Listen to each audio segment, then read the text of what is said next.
Bienvenida. Hoy vamos a darle una vuelta a un material que nos ha llegado, ¿eh? Un texto con un título que, bueno, llama la atención. Más pegotes que las canciones de Ramazzotti. La idea es ver qué nos cuenta este texto sobre Eros Ramazzotti, el cantante italiano. Hola. Sí, un título curioso, desde luego. Nos situamos, ¿no? Italia, años 90, pleno boom del pop. Y ahí aparece Ramazzotti con fuerza. Queremos entender cómo esta fuente, este texto en concreto, ve su impacto y cómo ha ido evolucionando. Vamos a meternos a fondo. Pues sí, porque además el texto, por lo que parece, tiene un aire muy personal, ¿no? Casi como si fuera un testimonio. No es un análisis musicológico al uso, sino más bien una reflexión quizá teñida por la memoria de quien escribe. Una visión muy específica. De Italia y que triunfa fuera. Y pone el foco en Chile, por ejemplo. Dice que allí su música pegó fuerte. Ya. Pero lo más gráfico es cómo cuenta la reacción de la gente. Usa frases como que era adeseado por cuanta chiquilla pisaba suelo chileno. Y describe la escena con mucho detalle. Habla de gritos hilarantes entre las fans más jóvenes. Dice que su música, bueno, según el texto, derretía corazones. Es casi histeria colectiva lo que pinta. Es interesante esa descripción y sobre todo la palabra hilarantes. Porque, a ver, no dice apasionados o ensordecedores, dice hilarantes. Podría sugerir quizás una cierta distancia del autor del texto, ¿no? O incluso un punto de ironía al mirar ese fervor juvenil años después. No sé si burla, pero sí una observación que subraya lo desmedido de la reacción desde hoy. Buena observación, sí. Tal vez sea eso, cómo se ve el fanatismo con perspectiva. Y bueno, el texto no se queda ahí, en la reacción general. Apunta a canciones concretas que, según dice, provocaban todo eso. Menciona Cosa más bella que tú. Dice que era uno de esos himnos que desataban la locura. Exacto. Y al nombrar canciones, el texto ya conecta esa emoción con la música misma. Sugiere que no era solo la imagen, sino las baladas, ¿no? El contenido romántico, muy de la época, que conectaba a tope con esa audiencia. Principalmente chicas jóvenes, por lo que describe la fuente. Luego menciona otra canción, Por ti, por mí. Y aquí viene un detalle, bueno, bastante peculiar. Sí, esto tiene miga.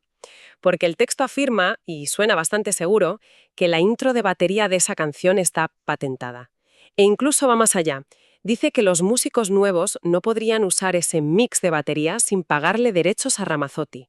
Una afirmación fuerte. Sorprendente, la verdad. A ver, ¿cómo leemos esto, basándonos solo en lo que dice el texto?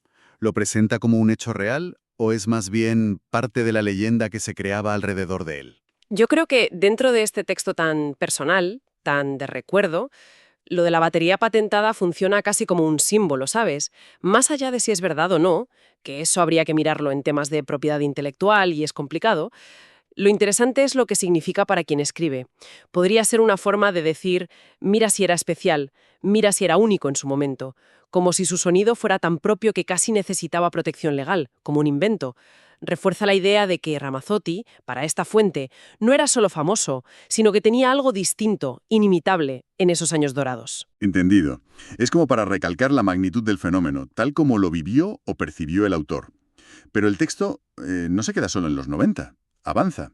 Habla de etapas más recientes, menciona apariciones suyas en el Festival de Viña del Mar, por ejemplo, y aquí el tono, bueno, cambia bastante. Sí, sí, hay un cambio claro. Se nota. Pasa de esa efervescencia noventera a una observación más tranquila y quizá un poco más crítica del Ramazzotti actual.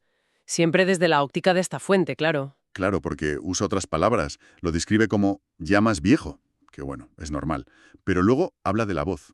Dice que la tiene algo gastada y raspada. Es una descripción muy... Sensorial. Y rematas aparte con una frase que es bastante definitiva, por así decirlo. No es el Ramazzotti de los 90. Esa comparación directa entre antes y ahora es clave en esta segunda parte del texto. No solo describe, sino que juzga un poco, ¿no? Exacto. ¿Y cómo interpretamos ese juicio? Sugiere que ese cambio en la voz le quita valor ahora comparado con antes. Pues es muy posible que la fuente esté expresando un poco de nostalgia, O incluso cierta decepción. Al decir no es el Ramazzotti de los 90, no solo constata un cambio físico, que es normal en una carrera larga, sino que parece lamentar que ya no tenga esas cualidades que para el autor lo definían en su mejor momento. La voz gastada y raspada se opone a la que derretía corazones. Hay una comparación ahí que claramente favorece al pasado. Es algo que pasa mucho con los ídolos, ¿verdad? Que se les mide siempre contra su propio mito, contra su época dorada. Tiene todo el sentido. Como si el listón se hubiera quedado fijo en los 90. Pero, ojo, que esto es importante para ver el cuadro completo que pinta la fuente. Justo después de decir lo de la voz y la edad, el texto añade algo más. Así es. Dice que, a pesar de todo eso, Ramazzotti conserva su fan club y seguidoras acérrimas. Y ese contrapunto es fundamental. Reconoce que, aunque para el autor haya cambiado y quizá ha perdido algo, la conexión con sus fans de siempre sigue ahí, intacta. O sea que la fuente ve un cambio, quizá a peor según su criterio, pero al mismo tiempo ve una lealtad que aguanta. ¿Qué nos dice eso sobre cómo ve el texto el fenómeno fan? Pues nos dice que el texto, aunque sea crítico con la evolución, reconoce la fuerza del vínculo que se creó en el pasado. Si lo pensamos en general sobre los fans, vemos que la lealtad muchas veces va más allá de cómo esté el artista ahora mismo.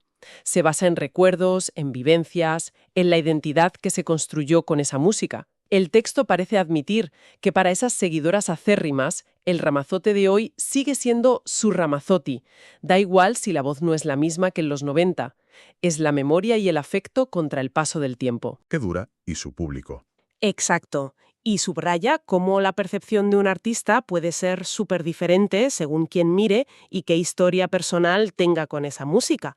Para quien lo vivió a tope en los 90, el cambio puede ser más evidente o más significativo que para alguien que lo descubrió después o que mantiene ese lazo emocional, pase lo que pase. Vale, entonces, si intentamos resumir la visión que nos da este texto, más pegotes que las canciones de Ramazzotti, ¿cuáles serían los puntos clave? Pues yo diría que hay como 3 ejes principales en lo que cuenta esta fuente. Primero, la imagen de Ramazzotti como ídolo total en los 90. Un fenómeno de masas que generaba un fervor casi adolescente, sobre todo entre chicas, muy ligado a baladas románticas concretas. El fenómeno pop noventero. Eso es. Segundo, esos detalles que para el autor remarcan lo especial que fue esa época, como la anécdota esta curiosa de la batería patentada, que funciona casi como un mito para explicar su impacto. Un toque casi legendario. Sí. Y tercero, la constatación del paso del tiempo. El cambio físico, la voz, presentado con un aire de nostalgia, comparándolo con el pasado. Pero, y esto es clave, reconociendo al mismo tiempo que sigue teniendo un núcleo de fans súper leales. Y todo esto, bajo ese título tan coloquial, más pegotes que las canciones de Ramazzotti. Al final, ese título, aunque suene a broma, parece que recoge bien esa idea de que algo perdura, ¿no? Algo que el propio texto admite. Precisamente, el título juega con la idea de la canción pegadiza, el estribillo que se te mete en la cabeza, y lo aplica a Ramazzotti, o mejor dicho, al impacto duradero de su música para cierta gente. Aunque el texto hable de cambios y del tiempo que pasa, el título sugiere que algo de él, o de lo que significó, se queda ahí, pegado.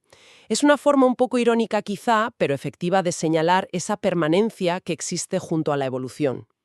Pues queda bastante clara la perspectiva particular que nos ofrece esta fuente. Hemos visto cómo presenta ese auge de los 90, la anécdota musical, la percepción del cambio y la fidelidad de los fans.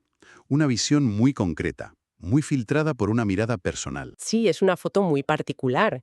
Y quizá, más allá de Ramazzotti, lo interesante de analizar un texto así es que nos hace pensar en cosas más generales. Nos muestra cómo se construye un ídolo pop, cómo lo percibimos, cómo el tiempo afecta al artista y a nuestra mirada sobre él, y cómo funciona la nostalgia y la lealtad en la música. Es verdad. Analizar esta fuente nos lleva a pensar en esa relación tan compleja entre el artista, su obra, el tiempo y la memoria de la gente. Exacto. Y esto a lo mejor nos deja con una pregunta final para quien nos escucha. Si pensamos en esta visión de Ramazzotti que hemos explorado, su momento cumbre, los cambios que se ven, la lealtad de sus fans según la fuente, ¿Qué nos dice este retrato sobre lo que es el legado musical?